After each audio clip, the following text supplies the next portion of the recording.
welcoming to the stage Lucy Almond.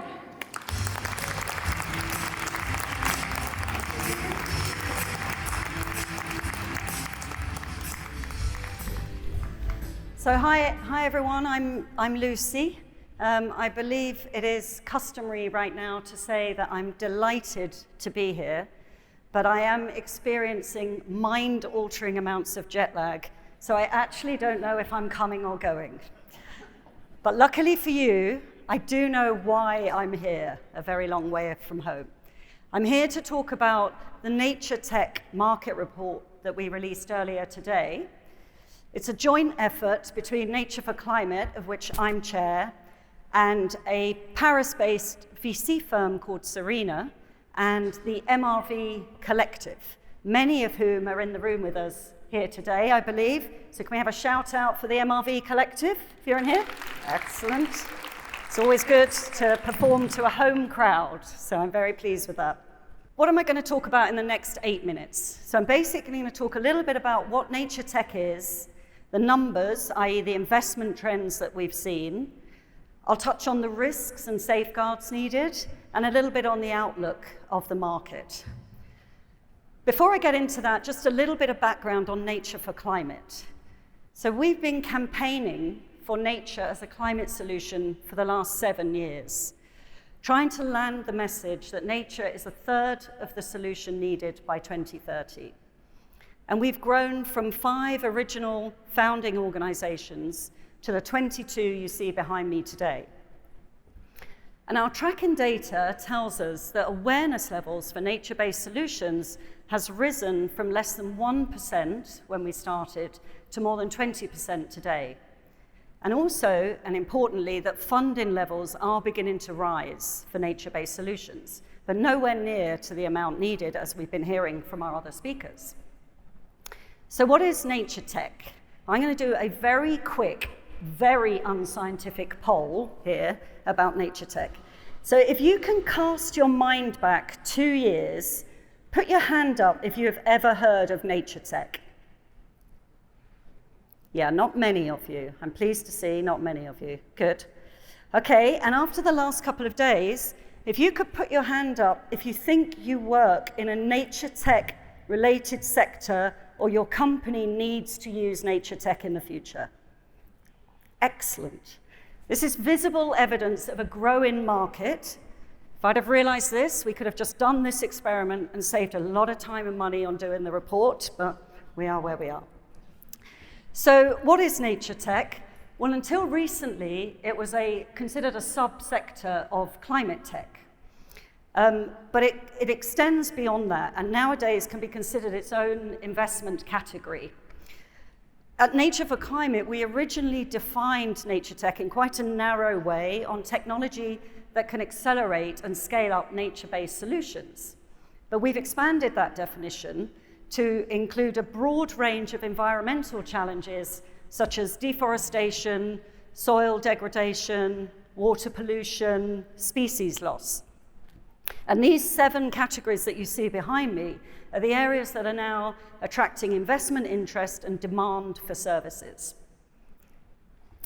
So during Bloom, you will have heard of examples of high-impact nature tech applications from the pioneers that are developing them. So one of the most in demand is the combination of geospatial analysis, digital tools, and AI being used for project origination and MRV. So this is being used by companies such as Space Intelligence, Pachama, Cultivo, Chloris Geospatial. It's a very long list because these are game-changer technologies that can transform how we measure carbon and biodiversity impact. Elsewhere, companies like Landlife and Flying Forests are developing planting innovation technologies such as smart coated seeds or automated planting vehicles that can help accelerate and increase survival rates of important restoration projects around the world. Another example is coming out of the Crowther Lab in Switzerland, where they are aiming to develop the first biodiversity index. So it will collapse 400 data sets into one single measurement that should be used to measure the state of nature's complexity, and it's called SEED.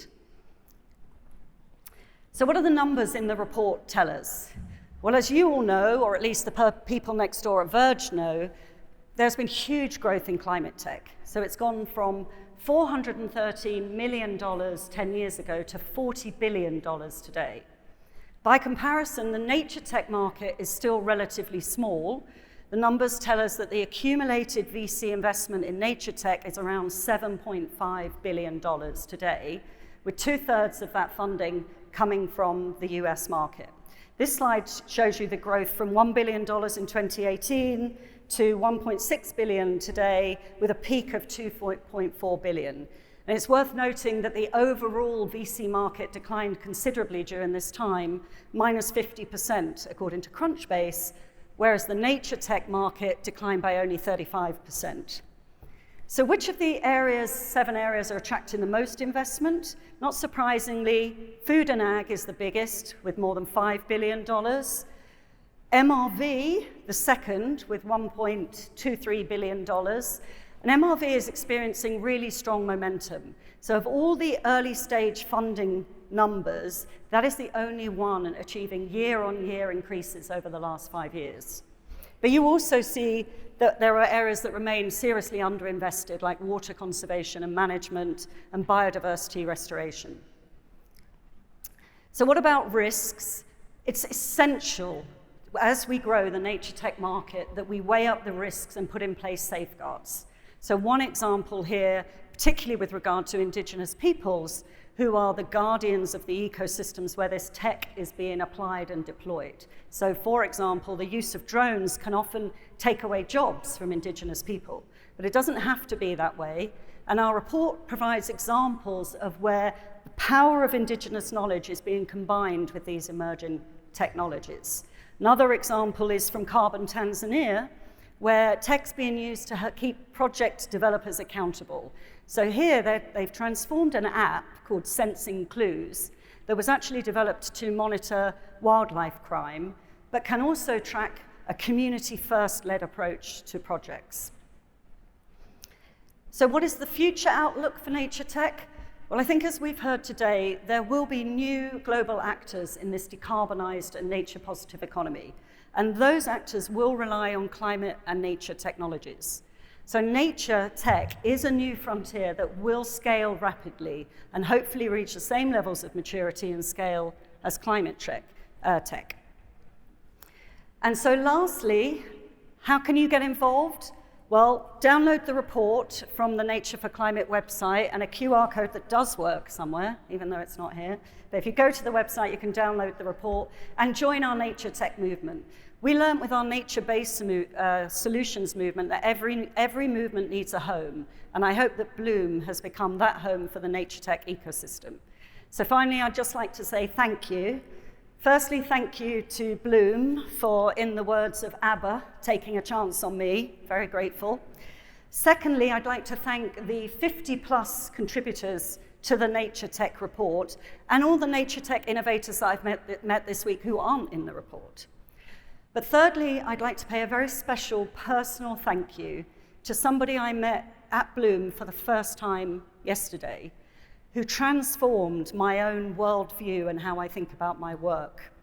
So when I was consulting this person on the very important topic of what outfit and shoes to wear on stage today, they replied to me rather bluntly. They described their family and they told me about their 2 girls, a 6-year-old and a 10-year-old. And they said, and I'm paraphrasing for decency reasons, in 30 years' time, do you think my kids, when they're dealing with the state of the planet, are going to give a damn about what shoes you wore on stage at Bloom? So I thank her very much for the renewed level of clarity in my work. So thank you for listening.